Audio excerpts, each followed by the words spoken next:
మొక్కల బాహ్య స్వరూప శాస్త్రము. దీంట్లో మనం root, stem, leaf, flower, seed గురించి నేర్చుకుంటాం. రూట్ అనేది రాడికల్ నుంచి ఏర్పడుతుంది. రాడికల్ నుంచి ఏర్పడిన రూట్లో primary root, second root, tertiary root ఏర్పడుతుంది. రూట్స్లో రెండు రకాలు, ఒకటి ఫైబ్రస్ రూట్, ఒకటి ట్యాప్ రూట్ ఒకటి. ఇది ఫైబ్రస్ రూట్. ఆ తర్వాత ఇది అడ్వెంచర్స్ రూట్. మాన్స్టెరా మర్రీలో అడ్వెంచర్స్ రూట్స్ అనేవి రూట్ క్యాప్ నుండి డెవలప్ అవుతాయి. రూట్స్ చివరిలో ఉండేదాన్ని రూట్ క్యాప్ అంటాం. దానిపైన ఉండేది దాన్నేమో విభజన పార్ట్ అంటాం. దానిపైన ఉండేది గ్రోత్ జరిగేది. ఆ తర్వాత మెచ్యూర్డ్ రూట్. ఇది మెచ్యూర్డ్ రూట్ పైనది.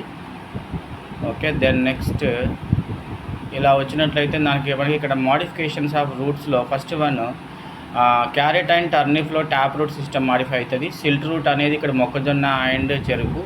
మొక్కజొన్న చెరుకులో సిల్ట్ రూట్స్ ఉంటాయి. ఆ తర్వాత అవిసీనియా, రైజోఫరా, ఇది ఏరియేటెడ్ రూట్స్ ఉంటాయి. ఇది సముద్ర తీర ప్రాంతాల్లో పెరుగుతాయి. ఆ తర్వాత ఇది వెలామిన్ రూట్స్. ఇది ఆ తర్వాత హాస్టోరియల్ రూట్స్. ఇది కస్కుటా ప్లాంట్లో నుంచి హాస్టోరియల్ రూట్స్ ప్రొడ్యూస్ అవుతాయి. ఆ తర్వాత నోడిలార్ రూట్స్, ఇవి ఫ్యాబేసి ఫ్యామిలీ ప్లాంట్స్లో. ఆ తర్వాత ఇది టీనియోఫిలం రూట్స్, ఇది ఫోటోసింథసిస్ జరుపుతాయి.